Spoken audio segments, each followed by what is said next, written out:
असलामुअलैकुम दोस्तों, तुसी वेख रहे हो पाक पंजाब टीवी ते मैं हाँ तुहाडा दोस्त अब्दुल वाहिद। दोस्तों माशाल्लाह अज मैं तुहाडे वास्ते एक इंतहाई सस्ता बंजर गैरबाद रकबा लेके हाजिर होया। उम्मीद करांगा तुहानू बड़ा पसंद आवेगा। बड़े दोस्त कहंदे सी कि सानू रकबा दिखावो जिहड़ा कि बंजर होवे, गैरबाद होवे, असीं खुद उहदे ते मेहनत करके असीं आबाद कर लांगे। दोस्तों माशाल्लाह ही समझ लो कि एक तोहफा ही है कि सिर्फ तुसीं इहदे ते मेहनत करनी है, बाकी यह नहीं समझना इत्थे कोई फसल नहीं होनी। दोस्तों एक खास निशानी हुंदी है, एक खास निशानी हुंदी है कि जिथे आपां नूं ये घास लग्या नज़र आ जाए, जिथे आपां नूं ये घास, ये जड़ी बूटियां, ये चारियां उगिया नज़र आ जावन, समझ लो कि रकबा बड़ा बेहतरीन है। तुहाडे सामने माशाल्लाह हरा भरा इत्थे घास, इत्थे चारियां उगी हुई ने।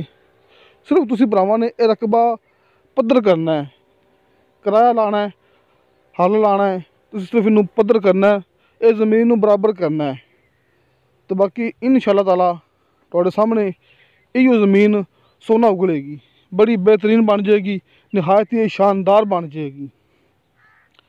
सब तो पहले मैं तुहानू भरावां दसांगा इनका मुकम्मल जिहड़ा कि एड्रैस है, इनकी मुकम्मल लोकेशन जिन्नी कि मैनू पता है। दोस्तों 235 कनाल ये बंजर ज़मीन है, 235 कनाल। तहसील पिंडी गैब, ज़िला अटक, सी पैक इंटरचेंज तो 7 किलोमीटर पिंडी गैब के बिल्कुल करीब, मेन रोड के बिल्कुल करीब। आस पास घर है ने, आस पास लोगों ने अपने डेरे बनाए हुए ने।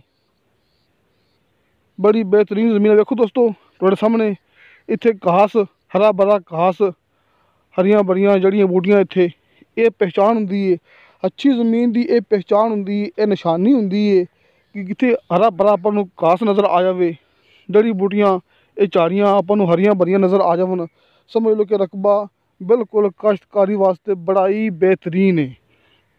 इस वास्ते मैं तुहानू भरावां नूं कह रहा कि सिर्फ तुसीं इनू पद्धरा करना है, इनू बराबर करना है, तो ज़मीन ये नहायत ही शानदार है कि बड़ी मौके की ज़मीन है, पक्की ज़मीन है, बड़ी बेहतरीन ज़मीन है। मेन रोड के करीब हैगी, तकरीबन मौके तक जिहड़ा कि 2-3 किलोमीटर सफ़र है ये मेन रोड तो मौके तक। इत्थे सरकारी सड़क आती है दोस्तों, सरकारी जो रस्ता है सरकारी, वो मौके तक आंदा है, मसला नहीं कोई है। सी पैक इंटरचेंज तो 7 किलोमीटर है, सी पैक इंटरचेंज तो 235 कनाल ज़मीन है। तहसील पिंडी गैब, ज़िला अटक। जिस तरह के भरावां मैं दसदा हुन्ना कि जिहड़े दोस्त मैनूं मूवी सेंड करे उन्होंने नंबर सामने स्क्रीन ते मैं ला दिंदा हुन्ना, ताकि भरावां नूं कोई दुश्वारी नज़र ना आवे, कोई मुश्किल ना पेश आवे। दोस्तों ये मेरी गारंटी हुंदी है। ज़ाहिर कि दोस्तों जिहड़ी रकबा दूर है, हुण कई दोस्त कमेंट करते हैं कि झूठ है, फ्रॉड है। दोस्तों जिहड़ी ज़मीन दूर है उत्थे मौके ते जाके मैं उनकी मूवी किवें बना सकना, कि लोग कमेंट करते हैं कि भाई तुसीं मौके ते नहीं है, ये झूठ है, फ्रॉड है। जो मैं सामने नंबर ला रहा, जिहड़ा मालक है भावें वो डीलर है, समझ लो कि ज़मीन वो एक नंबर है, कि बराए वो सेल है, बराए फरोख्त है।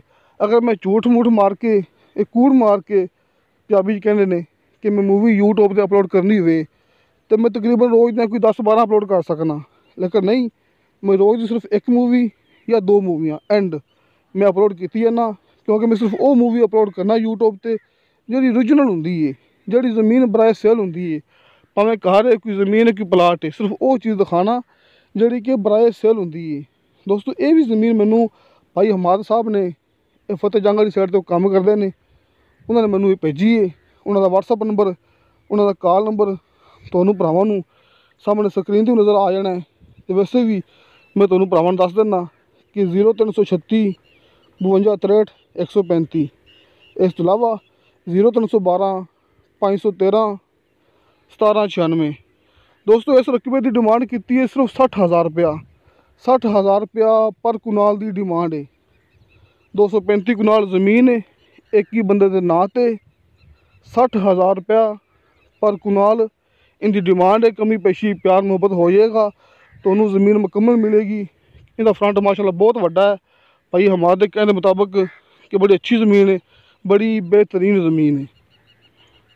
बाकी मज़ीद मालूमात वास्ते तुसीं भाई हमारे साहब नाल गल करनी है, क्योंकि जिस तरह कि मैं भरावां नूं दसदा हुन्ना कि जो दोस्त मौके पर मौजूद हुंदा है, जिन्हें ज़मीन देखी हुंदी है, जिन्हें ज़मीन का विजिट किया हुंदा है, उन्होंने बेहतर पता हुंदा है कि ज़मीन किस तरह की है। तुसीं बकायदा रबता करके मौके पर जाके ज़मीन देख सकते जी। 235 कनाल ज़मीन एक ही बंदे के नाँ ते 60,000 रुपया पर कनाल इनकी डिमांड। ਤੁਹਾਨੂੰ ਭਾਈ ਹਮਾਦ ਸਾਹਿਬ ਦੇ WhatsApp ਨੰਬਰ ਤੇ ਕਾਲ ਨੰਬਰ ਸਾਹਮਣੇ ਸਕਰੀਨ ਤੇ ਨਜ਼ਰ ਆ ਗਏ ਹੋਣਗੇ, ਤੁਸੀਂ ਰਾਬਤਾ ਕਰ ਸਕਦੇ ਜੀ। ਕਿਸੇ ਦੋਸਤ ਨੇ ਗੱਲ ਕਰਨੀ ਹੋਵੇ ਮੇਰੇ ਨਾਲ, ਦੋਸਤੋ ਮੇਰਾ WhatsApp ਨੰਬਰ ਤੇ ਕਾਲ ਨੰਬਰ ਹਰ ਮੂਵੀ ਦੀ ਡਿਸਕ੍ਰਿਪਸ਼ਨ ਦੇ ਵਿੱਚ ਲੱਗਿਆ ਹੁੰਦਾ ਹੈ। ਇਨਸ਼ਾ ਅੱਲਾਹ ਤਾਲਾ ਮਿਲਾਂਗੇ ਅਗਲੀ ਵੀਡੀਓ ਤੇ। ਖੁਦਾ ਹਾਫਿਜ਼।